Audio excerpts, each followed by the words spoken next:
What if I told you that a 2,000-year-old private journal written by one of the most powerful men who ever lived might just hold the key to handling the stress of our modern world? Well, that's exactly what we're going to dive into today. The surprisingly practical wisdom tucked away in the personal notes of the Roman Emperor Marcus Aurelius. Yeah, not exactly a feel-good quote to kick things off, is it? But this line, it sets the stage perfectly. This is the exact problem Marcus Aurelius was wrestling with. He saw life for what it often is, a battle, a brief and confusing journey, where even a great legacy eventually fades into nothing. So the big question is, how on earth do you find peace in a world like that? Before we can get to his answers, we really have to understand the questions he was facing. And to do that, we need to get a sense of the immense, almost unimaginable pressure he was under every single day. I mean, just try to imagine this paradox for a second. You are the absolute ruler of the entire known world. You live in a palace, you command armies, your word is literally law. And yet, your life is just a constant raging storm of crisis. That was the reality for Marcus Aurelius. He wasn't some philosopher sitting in a quiet study thinking deep thoughts. No, he was a commander-in-chief on a permanent war footing. And this timeline, man, it just drives home how relentless it was. The moment he becomes emperor, bam, a war breaks out in the east. Then a plague sweeps through the empire, killing millions. Think about that. After that, more wars, this time on the northern frontiers, battles that would last pretty much the rest of his life. And, just to top it all off, one of his most trusted generals betrays him and tries to steal the throne. He literally died in a drafty tent in a military camp. This was not a life of leisure. It was one long, unending crisis. And this is what makes his writing so incredibly powerful. The philosophy we're about to unpack wasn't born in some peaceful, quiet retreat. It was forged in the fire of actual war, plague, and betrayal. So you have to ask yourself a pretty important question. If these ideas worked for him, if they gave him peace in the middle of all that chaos, is it possible they could work for us right here, right now? So, how did he do it? How did he cope? Well, Marcus's solution to all that external chaos wasn't to conquer more land or build bigger walls around Rome. Nope. His solution was to build a fortress inside his own mind, what we can call his inner citadel. And his main tool for building this fortress was the book we now call the Meditations. But here's the thing. It was never meant to be a book. This was his private journal, just notes he jotted down to himself, in Greek, in his tent while running a war. It wasn't for you or me. It was his personal training manual for how to stay sane and virtuous under the most extreme pressure imaginable. And this quote, this just gets right to the heart of it all. He realized that the only truly safe place, the one spot completely free from the chaos of the world, was his own mind. This inner citadel was a quiet room he could retreat to at any moment, no matter what fires were raging outside. Okay, so how do you actually build this fortress? Well, he used the principles of Stoic philosophy. And it all starts with mastering your inner world by understanding one absolutely crucial distinction. If you only learn one thing about Stoicism, this is it. The Stoics basically drew a line in the sand. On one side, you've got all the things you have zero control over, what other people do, what they think about you, even your health and wealth in the long run. Things like wars and plagues are definitely on this side. All our anxiety, the Stoics argued, comes from wasting our energy worrying about this stuff. But then there's the other side of the line, the things you have absolute control over, your judgments, your reactions, your choices. This is your kingdom.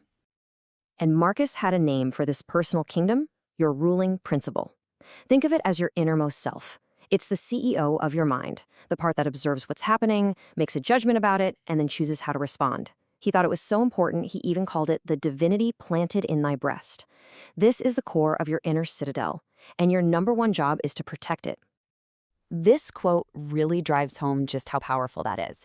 He's saying that if you can protect that ruling principle, nothing external can truly harm your peace of mind. Public opinion, bad luck, betrayal, none of it can get inside that fortress unless you let it. Your tranquility is up to you. Which, of course, leads to the big question, right? That sounds great, but how do you actually do it? How do you protect that part of yourself when things go wrong, when you get bad news, or feel that rush of anger or fear? All right, here's the secret sauce. The Stoics believed it's not the events themselves that upset us, but our opinions about them. An event is just an event. It's neutral. Getting stuck in traffic isn't inherently a disaster. It's your judgment, your opinion, that it's a disaster that causes all the stress. The traffic itself has no power to force its way into your head and make you angry. That power is yours and yours alone. Now hold on. This doesn't mean you just become a hermit and ignore the world. That's not the point at all. Once you've secured your inner world, the next step is to completely redefine your relationship with the outer world and all the people in it. Marcus had this amazing mental exercise called the view from above. In his mind, he would just zoom out, way out. He'd picture his town, then his country, then the earth as a little blue marble, then the whole solar system, until everything was just a tiny speck in the vastness of space. When you do that, your own personal problems and anxieties start to look pretty small too. And that cosmic perspective leads to a few really practical principles for everyday life. First, accept what you can't change. Stop fighting reality. Second, remember that we're all in this together. Humans are made to cooperate. Third, try to be tolerant of other people's mistakes. Marcus believed people don't do wrong because they're evil, but because they're ignorant of what's truly good. And finally, remember that you have a social duty to help out and contribute to the common good. So let's bring this all home. What we get from Marcus Aurelius isn't just some dusty old philosophy book. It's a practical, actionable toolkit for living a better, more resilient life, right here and right now. You can really boil his whole process down into a simple 3-step reality check. So next time you're facing a challenge, try this. Step 1, see it objectively. Strip away the drama. Don't say my boss hates me. Say, my boss gave me critical feedback. Just the facts. Step 2, examine your opinion. Is the story you're telling yourself really true? Recognize that how you react is a choice. And step 3, act with virtue. Decide to respond with reason and calm and do the right thing. And I really need to stress this point. Stoicism isn't about just gritting your teeth and passively suffering through things. Not at all. It's a proactive, engaged philosophy. It's like installing a new operating system for your mind, one that can process challenges without crashing into a panic. And this final quote, it just says it all, doesn't it? The ultimate goal here is self-reliance, real inner strength. It's about building a character so solid and a mind so calm that you can stand on your own 2 feet, supported by your own principles, not needing anyone else to prop you up.